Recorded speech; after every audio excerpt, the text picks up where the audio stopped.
Okay. All right. There we go. We're back. Excellent. Okay. So, Oh man. all right. So anyways, the XPEK. Go ahead, and give me some, I guess, some thoughts on the XPEK there. This one's so fun. I think, did we really have any popularized base races at the time, or was that really the first major one on stream? I It had to have been the first one where it's just a solo backdoor. It had to Yeah, have because been. this is. I mean, we probably had some base races before, etc. But this was a combination of like last second Hail Mary, some decent mechanical outplaying to stay away from the Olaf the whole time, and the Cho'Gath at the end.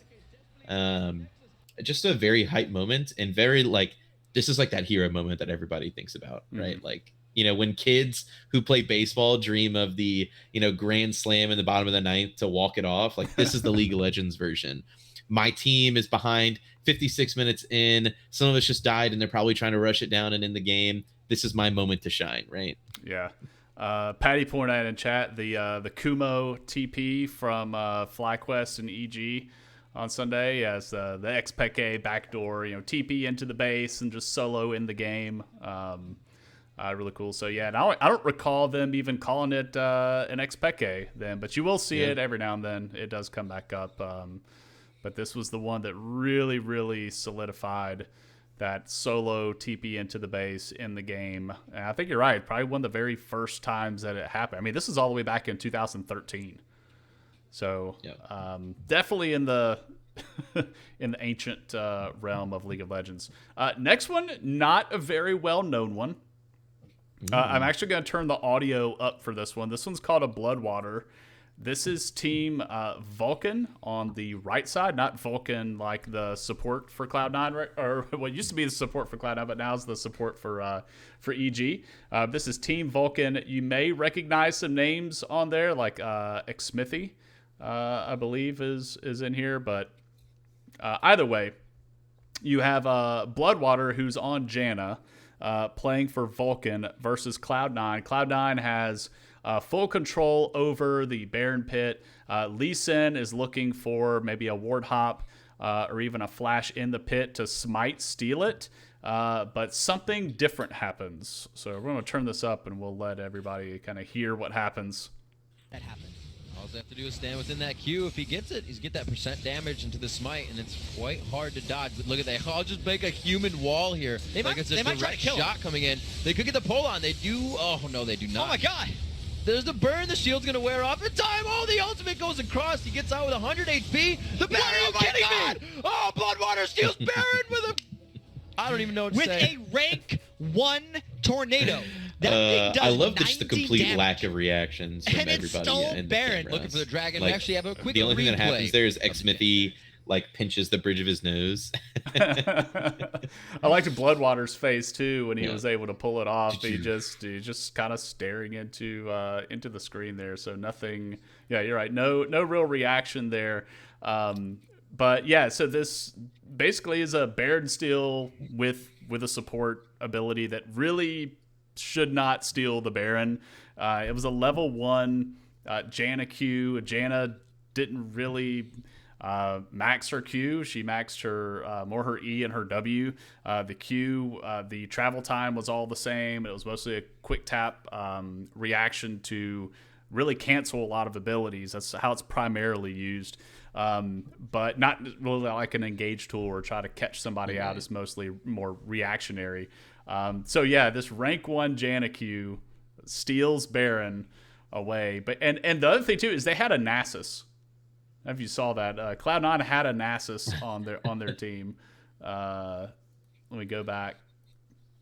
This is this old ancient meta here. Yeah, it was Meteos. Meteos was on Nasus jungle with Smite. Smite was up, and they poked the jungler out so much. They poked Xmithy out. He left, and they felt confident that they would have the Baron, and so they didn't expend Smite and lost it to a Janna Q. Mm-hmm. Shame.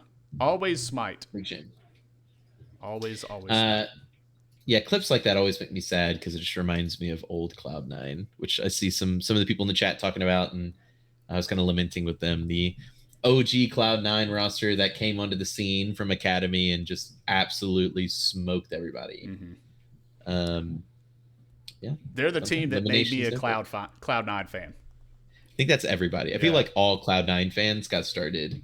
They're either like very recent with Perks or like Blabber, or they're old school with the sneaky elimination, high, Meteos and balls. Yeah, probably my favorite moment, and we'll get into this in a little bit. Well, I'll wait because we have our listener responses where they give their favorite like pro moments. Mine's a Cloud9 moment that really kind of sticks out to me that I value and treasure. But we have one more play to go over. That's a really, really good play. This is called the Captain Jack. This one is extremely difficult to pull off. But when it does get pulled off, it is amazing. I'm of the persuasion you pretty much have to be on 0 ping. Like you have to be on Tournament Realm or something to pull this off. I mean, it's. Oh, man, all right, exciting. so I'm gonna I'll turn the volume up so everybody can hear it. But Captain Jack is an ADC, and he's playing Vayne in this particular clip with Cleanse. So he's actually running, so Flash Cleanse, and what you're gonna see is he is able to cleanse crowd control the frame that the crowd control hits him. Very impressive. Here we go. For it, there's the Baron. They're going to try to get it. Can KTB come in with the engage? Ryu throwing the cards in. Baron very low. There's a good ultimate. There's a crescendo. Only hits Helios Ambition with the Rune Prison on Kakao. Kakao Zonia's score on the outside. Getting Colobin. Flame comes in with the taunt. Nice knockup from the Zyra ultimate. Helios traps up a couple people. Insect comes in late. And can they do enough damage here? Captain Jack trying to go after everybody, getting so low. A perfect cleanse from Captain Jack right as the gold card hit. So absolutely important. Man. And look at this too. Ryu, look at this cleanse. Beautiful. Whoa. Wow. Even slow motion. Just an unreal play. Like cleansing it as soon as the gold card touches. There's no stutter, and we talked about this before we went live. What was so impressive about it is there really is no moment where he just stutter steps from being hit with the gold card. Yeah, Vayne's walking animation never stops. Like she's continuing through. There's no stop and restart. It is just, that's crazy. Absolutely crazy. The Captain Jack. And I guess that's what makes some of these so cool is, and I meant to mention this with the Mad Life, is they do have like slim margins for error. With the Mad Life hook, if you're trying to predict their dash or their blink and they don't blink, you look like a moron. Like because you've just thrown this hook out into an empty space and they weren't there. And then of course you get question mark pinged. Sometimes those are good. In that case, it would be bad. And this one, if you cleanse too early, then you still get CC'd. If you cleanse too late, well, that could still mean that you get locked up and you eat a bunch of, maybe some subsequent damage or something like that. It's just really, really impressive. And that's on old League of Legends too, before we went through the optimization that we have today. Oh, yeah. All right, Lucas, hit us with some that you have of dishonorable mentions, pro plays from pro players that their name will go down in infamy. Yeah, so we're going to try and go from oldest to most current, so we can kind of get into the realm of our more modern viewers. Chill out, Robbie. We're getting there.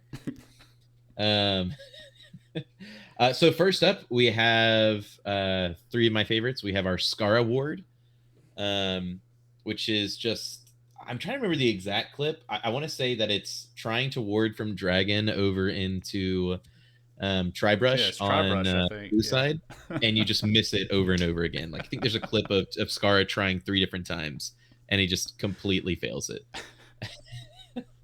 So that's a popular one, the Scar Award.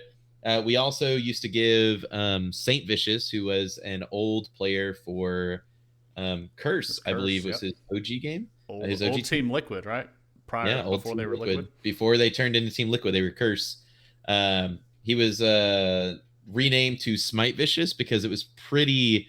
It had to have been a mental block, but he missed multiple Baron smites, not just in individual games, but probably 10 plus over the course of a single season. Just struggling over there. Yeah, poor guy. Yeah, he got memed on hard. Oh yeah. Yeah, it was constant. Every Reddit thread, every post game Reddit thread was Smite Vicious, Smite Vicious, Smite Vicious. Then we have another one, which is a fantastic clip. We should probably go and try and find that if y'all have not seen it yet. We have our Yellow Star. Oh, yeah. Yellow Star was an OG support in one of the first imports. He eventually was imported from Fnatic into TSM. If anybody remembers that, that was a pretty spicy time. But there's a clip of him trying to get a flash hook on somebody. He flashes, misses the hook, pops down his ult, and nobody's in range for it. And then he doesn't just miss his flay. He does his flay horizontally when somebody is like, in front of him. So just not even close to getting near him. So yeah, that's a Yellow Star when you just flash and then miss all of your abilities that you were trying to hit. I'm gonna grab it real quick. I don't know if it's gonna let me. It's hysterical. Let's see if it's gonna let me. Ooh, let's look at your bookmarks real quick. Got YouTube homepage, Doom Radio. That's a good one. 20-minute full. That's when I thought I was going to start working out. 20-minute full body workout. That's what I'm assuming that is. Let's see. So I got Wordle on there, and I've got, because my summoner name has a special character now, because somebody took my OG Nashama name. I have to bookmark the thing so I don't have to copy paste my name in it. So I bookmark op.gg, Mobalytics, and championmastery.gg. And then I've got over here how to root my OnePlus phone. Nice.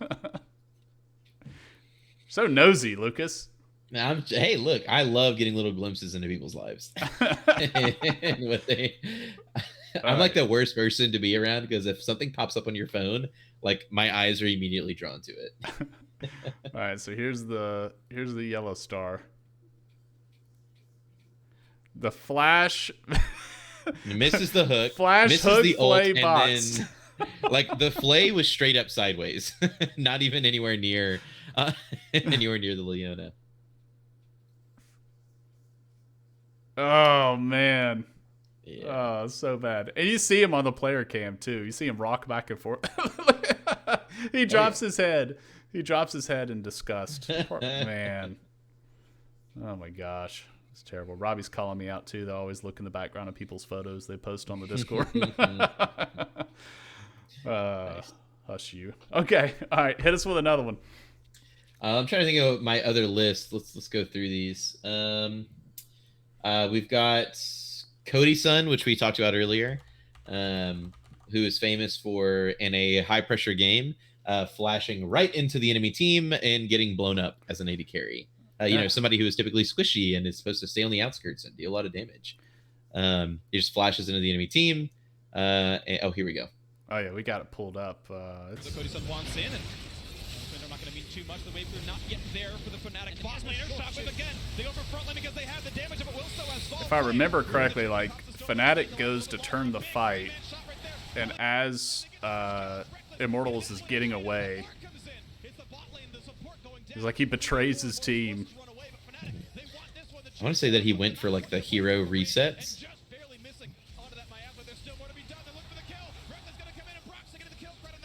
Yeah, look at this. He's gonna try and flash on a Reckless. Look. Yeah. Andy ults caps onto Xmithie. Oh man. And you are your eyes are not deceiving you. That is a jungle Ezreal on Xmithie. Yep. Back when that was the thing with Triforce and Predator. Not Predator. I don't know what that one was called. Tracker. I don't Yeah. know. And it has Something. that, like Runeglaive was another item that Ezreal could have used as well. Mm-hmm. Do you want to try and find Broken Shard as well? Yeah, we can pull up the Broken Shard. Broken Shard's a little easier to understand. All right, go ahead and hit us with what a broken shard is. So Broken Shard was, I'm trying to remember what team he was on. Was it Vulcan? Was he no, because that was X50. This the red buff? Who did he play for? Yeah, this is the red buff. Broken Shard played for quite a few teams. Complexity, SK, then went back to EU, or I don't know. He's also a coach for a little while, but he was a jungler and died to red buff in the middle of a pro game. It's just slightly embarrassing. And Double Lift has as well. We'll talk a little bit Yes. about Double Lift here in a little bit. We'll bring up that play, but yeah, here's the Broken Shard. Has like 200 HP on Vi. Gets the shield with the passive. And this is back when red buff was 3 different monsters instead of just a singular monster. So he, it's so bad. And it was a promotion game too. I just realized that. This is back before before they did franchising. Yep. So teams could, if they did poorly enough, they could just be eliminated from the LCS. Yep. Very. Looks like he has smite. Oh, he did smite. He used to smite, but this was before smite gave you health. Oh, yeah. It didn't give it all. So It he's all did trying was to take damage. it. Poor guy. Oh man. Spicy. Oh man. Yeah, he played for Complexity. I remember who that was for. All right, what else Pretty you crazy. I think that is the ending of mine. I'm trying to see if I have any more. Oh, we also as we were introduced to last night, there's for our non-pro plays, we have pulling a Lucas.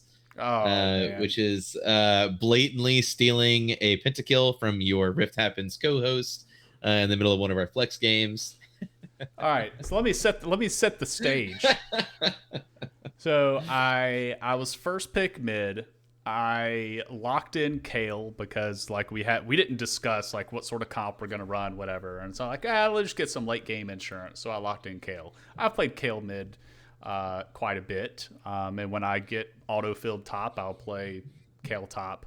So anyways, I'm playing Kale mid, doing well in lane. I'm actually ahead in lane over the Corki, who I was against, and so we're already off to a really good start. So once I hit level 16, it's with Kale it's pretty much GG, kind of like Kassadin.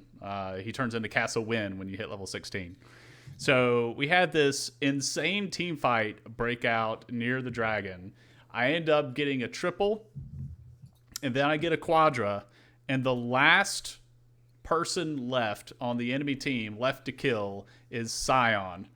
And so we're wailing on the Scion, and I see quadra pop up, and I'm thinking, hey, that's Penta. Give it to me. And I say it. Give it to me. Give it to me. Give it to me. And my Kale Penta got stolen because my top laner playing Ornn auto attacked and used probably his Bellows Breath or whatever onto the Scion and stole my Penta, which is it wouldn't have been an accidental Penta. That was the stage was perfectly set. There was no way that I could have been denied that Penta other than a teammate trolling me. Yeah, not my proudest moment. It felt good. You know what? I'm gonna lie. Not lie. I'm gonna change that. That was probably one of my proudest moments ever playing League of Legends. Oh, nice. I deserved that kill. I deserved that kill. I soaked up so much damage for y'all. Started so many team fights. Extended so many team fights. That was mine. I bought you the time to scale and come online as Kale. Is that what it is? As Robbie is pointing out, the next 2 games were my penance for that night. I was absolutely manhandled in my next 2 games. Oh, that's true. Yeah, never forget. Never forget. Yeah, you. Let me see if I can find my match history. It was bad. Because those were. It was let bad. me see what is. So after stealing my Penta. So after stealing his Penta as Ornn, I went 4-4-10. Right, we were fine. I played Gangplank. Just I was feeling a little spicy. Wanted to play some Gangplank. I got smacked around by an Irelia. I was like probably like 1-6 at Oh yeah. 15 minutes. It was rough. It was rough. Now I started doing some damage late game, but at that point it was like 15-0 because she'd ganked some other lanes too, and she was just 1v5ing, so it didn't matter. And in the very next game, I'm like, this is not happening again. I'm playing somebody tried and true. I pick Camille. Instantly, somebody picks Gangplank against me. And I'm like, great, this is my time. I'm going to be able to redeem myself from last game. This Gangplank slaps me. And it was not even close. Yeah, that Gangplank was balling. He, that man was on a mission. He was insulting us in all chat too, and oh yeah, snoring in there, and emoting in the mid lane. He oh yeah, he was feeling it. I've got one for you. I've got the taking it back to pro plays because we're not pros. We are not. The double lift Lucian into Crown's Victor is a good one. So this is TSM playing against Samsung, and double lift at this moment. Double lift is like 60% HP. Crown's Victor is like 30% HP. And double lift's like, you know what? I'm just going to dash in and kill the Victor. So we'll roll it back a little bit. And then he just gets absolutely one shot. So this does get referenced. I heard it actually referenced the other day. And it was a matchup. It was a similar matchup. It was in a pro match, but it was a Lucian and a Victor, and the commentators referenced the getting revenge because the Lucian killed the Victor instead of the other way around. But yeah, double lift double lift's also died, I think, to chickens or raptors. I think, or maybe it was red buff. I think he was trying to take red buff on his way from mid to bot or something, and died. There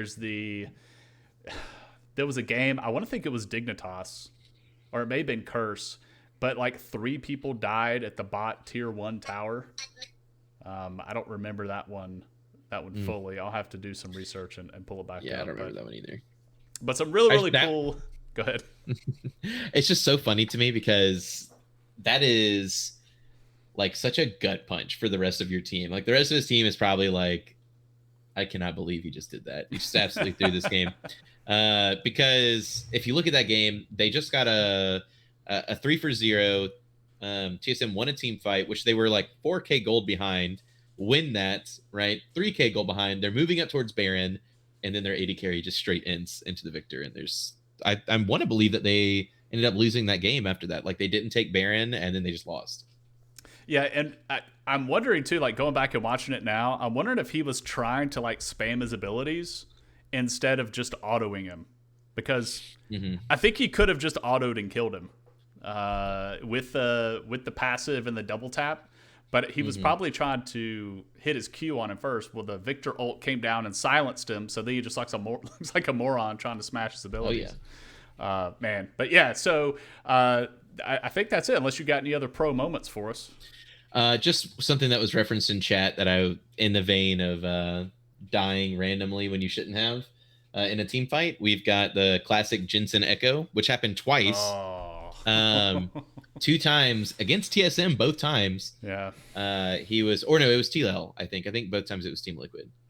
I think he did it once on Cloud9. I think... No. I mean, he was on Cloud9, and I think it happened against Team Liquid. Oh, I got you. Regardless, it was in 2 different championship games where they were on game point. Like, they were up. It was like 2-0, 2-1, 2-2 for all the marbles, and he just dies as Echo, having Zhonya's and ult up. I think it happened twice. Mm-hmm.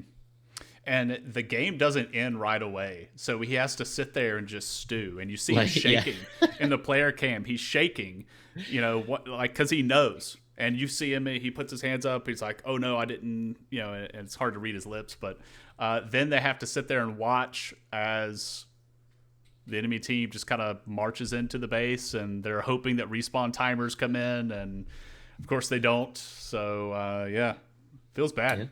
Yeah, pretty crazy. Poor Jensen. Man doesn't even have a team. Jensen. Yeah, he's teamless. That'll change in the summer. I feel like most people think that's going to happen. TSM Jensen, the ultimate villain arc. Let's get into some of our listener responses. We did ask you, are there any moments from professional League of Legends that are solidified in your memory? Maybe the first pro game that you saw, a hype moment that got you itching to play, or a game that really solidified your belief in the competitiveness of the title. Please share with us. And I thought about this too because we do have a lot of our coaches going to the LCS Spring Finals. I'll be there. Lucas, I think you've got a volleyball match, right? Yeah, I was planning on being there, and then we have a volleyball tournament that weekend. So I was going to will pick be in you up on the way. Mobile. I know, we had a whole plan. So I'll be driving from Mobile all the way to Houston. So if anybody's on the way and need to ride, but I will say I'm not driving back till Monday. Yeah. So I'm driving Friday to get there. Already got the hotel booked for 3 nights, and then we'll be driving back Monday. So hit me up if y'all need to be picked up on the way. But in that light, I was hoping that we would get some responses here, and we do. We have 2 responses. I'll let you take. Do you want to take Hernandez Teaches? Do I have to? Oh, you know what? His is fine. We're good. All right, so let me go ahead and take Cannon Teach first. Cannon Teach out of Colorado says maybe he says Flash Smite Scuttle, you know who and you know when, hashtag iconic. This has got to be Blabber. Oh yeah, the old crabber. And that was Worlds this past year, right? Yes, it was. Blabber got what? Okay, so it was the game. I think the game before that he got double scuttled and just absolutely like from that point it was just game over. And then second game they played, he was like, not happening this time. He goes for that second scuttle to make sure he's not getting double scuttled. And he flashes, smites it, and then immediately dies. And then like another person on his team dies, and Cloud9 starts with like a 1K gold deficit at like 6 minutes. It's pretty bad. Yeah, it was really bad. It was very, very bad. And then the crabber meme emerged and was born in that moment, and he did it more than once. Like he kind of he was coin flipping scuttle crabs when he really didn't need to, because actually that was before they nerfed Scuttle Experience and Gold for the very first, before they had Baby Scuttle for the very first spawn. So he deemed it worthy, but he'll be forever memed for it. forever memed for it. All right, hit us with our next one. I really like Robbie's. Mr. Hernandez Teaches from San Antonio says, it's not from a game, but from the World's Finals for League of Legends. It was their opening ceremony a couple of years ago, and they used augmented reality for their performance on stage. There was a thin curtain and projections to make it possible. Gives me chills every time I see it. Also, double of choking on every world stage he plays on made me happy. Absolutely. So clearly, Mr. Hernandez Teaches is not a double lift fan. But I also love this performance. If you've never seen it before, I want to say it was not last year or the year before that, but the year before that, because I think I was still in school. I think I was in college. But you know, Riot likes to do their virtual bands or virtual music groups. Mm-hmm. And so they came out with True Damage, which was a hip hop group. And they actually brought the voice actors / singers for the hip hop group to Worlds, and they performed a live show at 2021. Oh, wow. That was really recent. What? No way. Anyways, it was one of the coolest performances I've ever seen. They put a little augmented reality thing up on the stage. Was it the thanks big to holograms box? on stage. It was it wasn't a box. I'm trying to see. I don't really know. It doesn't look. It just looks like a curtain, so that they can play like holograms up on it. Okay, 2019. Yeah, he was right. Very cool. Probably one of my favorite live performances I've ever seen. It was just really, really cool the way that worked out. It was also really neat because these are pretty mainstream people. So it's really neat. I like to show that to people and kind of let them be wowed by the performance. Very cool. For sure. Yeah, Riot's production value is always through the roof. Mm-hmm. Well, do you have any moments that obviously not? We talked about like these iconic moments, but anything from your viewings of professional play that kind of stick out to you? I've got 2. They kind of go hand in hand with each other, but I've been a Cloud9 fan for a long time, and there's always the meme of, Cloud9 being America's last hope or NA's last hope at Worlds. Don't take mine, please. This better Which not one are be you mine. Okay, so I think I know what you're gonna bring up. So I will bring up a personal favorite. I've played League of Legends for a very long time, pretty much from when I was a freshman in high school to now. And I remember one year, the World's Finals were on the same night as Homecoming. And so we had gone to Homecoming. I went with all my nerd friends, and at like 10, not at 10, at like midnight, we all went to another friend's house afterwards, and just hung out, right? Just hung out after Homecoming. And so I pulled up, World's Finals not World Finals, but the World Championships on my phone and watched it. And it was the Cloud9 versus Samsung Galaxy Blue game where he almost solo carried. He did solo carry a game against Samsung Galaxy with Lucian, and then they banned his Lucian from him the next 2 games. And it was so hyped. They ended up losing. It was so fun. And I just remember like screaming at the top of my lungs at like 1 a.m. in my friend's house after Homecoming. Very, very fun moment, very fun memory.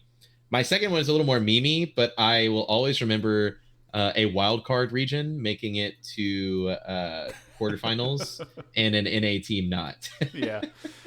Yeah. Mine's also a Cloud9 moment. It was from the 2014 World Championships versus Samsung Blue, game number 2 of the quarterfinals. Because as you mentioned, Cloud9 is the most successful NA team in Worlds history. Mm-hmm. That they consistently, I don't say consistently, but they have made it out of groups more than any other team from NA. But they were playing Samsung Blue, and it was game 2, and they were getting absolutely slaughtered in this game. I've got it pulled up right now. By the end of the game, it was like 28 kills to 5. They got absolutely blasted, but from about the 27-minute mark or so, 25-minute mark, Hai was on Zed, and he was constantly in the side lane. Like, it was Secret Agent Hai hiding in the brush, and he would he'd be in one brush, and a minion wave was coming, and so he'd wait. The minion wave would pass, and he would like shadow out and then dash to the next brush so he could just sit there. And Samsung had no clue where he was at. He was constantly trying to backdoor and pull waves and everything. And to me, that was just really, really cool because it showed how much strategy can go into the game versus just, hey, let's just group up as 5 and force a team fight. Mm-hmm. Now, obviously, they still lost, but it did keep them in it a little bit, because is that the idea of playing with the knowledge that the opponent has and trying not to give them free information. Unless giving them free information is worth you getting, like a tempo advantage or something like that. But for the most part, you want to, use pink wards and blind the opponent, and you want to have rotations that are hidden from lane to lane. And that was one of the first games I watched where it like really clicked for me that was just a really, really cool way to play. And I hate that they didn't win, but they took one game off of them. They did. Yeah, they did. Very fun moment. Yeah, for sure. All right. Well, that's going to do it for us, Lucas, unless you have anything else. No, I'm good. I like our timing. I'm not going to keep it any longer. Thank y'all for watching. And check back. Remember that next week we have our second guest. It's like a third. Who is? It's our third guest. Adrian Risley. Some of you may remember the name because he worked for a well-known tournament organizing league that some of you may or may not use or have used. Adrian was actually my account rep way back in the day, and he had to call me and basically try to put out the flames because I was so hot mad. And I was emailing back and forth, and he called my cell phone. He was like, "Hey, we need to talk." So he had to call me and deal with Angry Justin over esports leagues. So, so it was pretty cool. So since then, we've stayed in touch, and we remember that. I'll bring it up next week. But we'll have Adrian. He's with WeThink. He's the COO. So be sure to check them out at wethinkinc.us. THINK.us, I believe, is the URL. Check them out. And so it's basically a program for you to incorporate into your esports practices and your meetings with your players, and have another system to help them develop their soft skills. And he'll be able to present more of that to you. Also, be sure to sign up for Season 3 of Coach Rivals, our League of Legends competition. I believe we have Rocket League competition coming back as well. So be on the lookout for that. So check that out in the Discord. Until next time, for Lucas, I'm Justin. We'll see you guys next time.